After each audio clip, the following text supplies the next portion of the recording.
विषय है मानव स्मृति उल्लेख। मानव स्मृति उल्लेख। आज कोरोना रूपी महामारी पूरे विश्व को तनावग्रस्त कर दी है। इसका सबसे पहला पॉइंट हम जानने का प्रयास करेंगे कि इंसान की शरीर क्या है।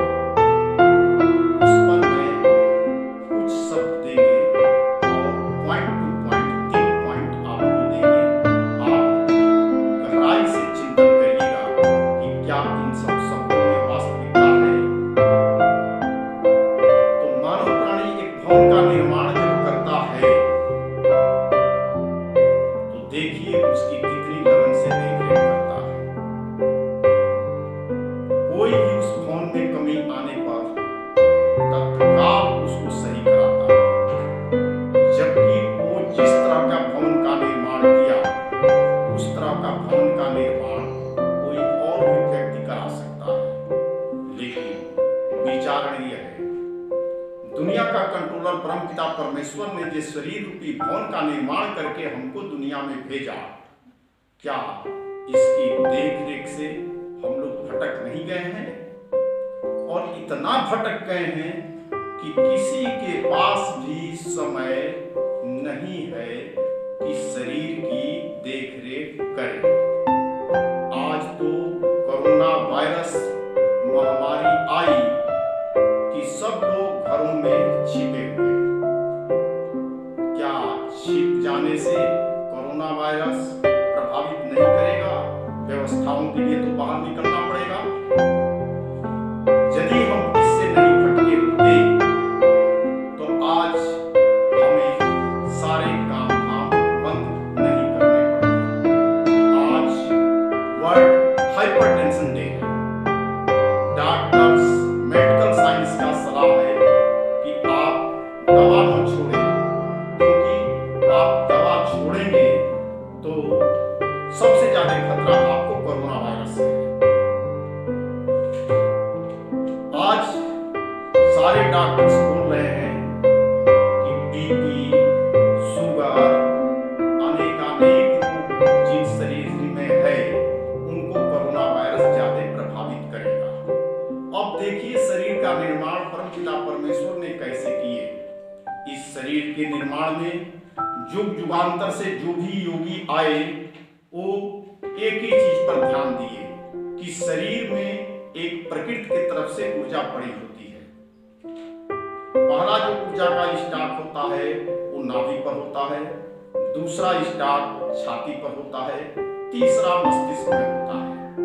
आखिर बीमारी क्या चीज है? ये ऊर्जा का स्टॉक जब कम पड़ने लगता है तो शरीर में परेशानी महसूस होती है, और जब परेशानी महसूस होती है तो फिर हम डॉक्टर के पास जाते हैं और डॉक्टर बीमारी का नामकरण करता है। कोरोना वायरस रूपी महामारी जो है इसका संबंध श्वास से है। और मृत्यु शब्द भी जो होता है जिसमें लोग कहते हैं कि फला आदमी का सांस रुक गया। तो जो 3 जगह शरीर में ऊर्जा का स्टॉक होता है, नाभि के पास, छाती के पास, मस्तिष्क में, इसका जो है लॉसेट पॉइंट ही होता है। सबसे पहले नाभि के पास की ऊर्जा का स्टॉक में कमी पड़ती है। जब उसमें कमी पड़ती है तो छाती के पास से वो लोन लेता है। जब उससे भी पूर्ति नहीं होती है तो मस्तिष्क के पास से लोन लेने लगता है। और जब वो ऊर्जा खत्म होने लगती है तो वो मानव प्राणी का लास्ट समय आ जाता है। जैसे आप लोग देखे होंगे, जब मरण शैया पर कोई व्यक्ति पड़ जाता है तो कभी रोता है, कभी हंसता है, कभी डरता है। तो लोग क्या कहते हैं कि ये भगवान से बात कर रहे हैं, अब दुनिया की किसी चीज को नहीं समझ रहे हैं। तो वो वही ऊर्जा कम पड़ जाती है, यानी खत्म हो जाती है, तो मृत्यु हो जाती है। अब इसको मेंटेन करने के लिए परमपिता परमेश्वर ने इस प्रकृति में नेचुरोपैथिक खाद्यान्न की व्यवस्था की है। आप शरीर की आंतरिक संरचना को नेचुरोपैथी से भी ठीक रख सकते हैं, लेकिन मानव प्राणी के पास समय का अभाव हो गया था और उसका परिणाम हुआ कि शरीर की आंतरिक संरचना बिगड़ते चली जाती है।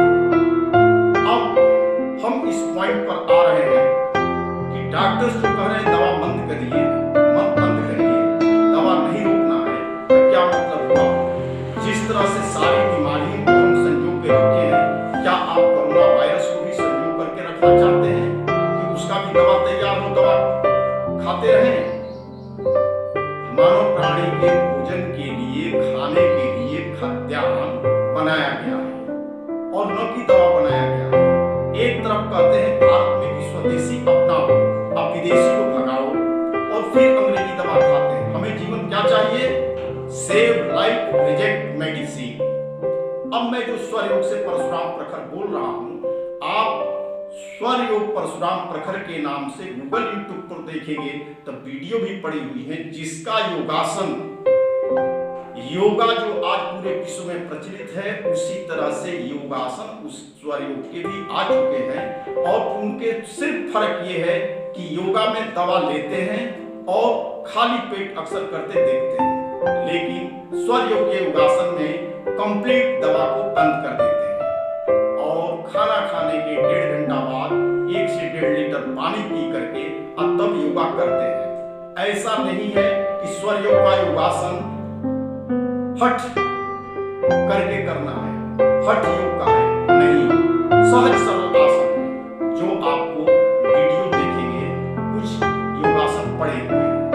पानी शरीर के लिए जरूरत होती है और आसन करने के पहले पानी 1 से 1.5 लीटर लेते हैं। अब होता क्या है कि 1 घंटा जो योगासन करते हैं, उसी के बीच में जो खाना खाए रहते हैं, जो 1 से 1.5 लीटर पानी पिए रहते हैं, वो कंप्लीट पच जाता है। और फिर पचने के बाद क्या होता है कि शरीर के अंदर एक ऐसी ऊर्जा तैयार होती है कि हाथों हाथ वही शरीर का विकास शुरू हो जाता है और दूसरे तरफ रोग का विनाश शुरू हो जाता है।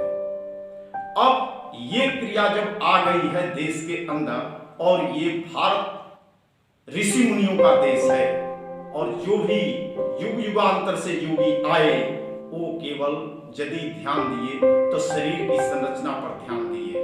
आपको भी यदि शरीर की संरचना ठीक रखना है तो आपको स्वर योग का योगासन अपनाना पड़ेगा।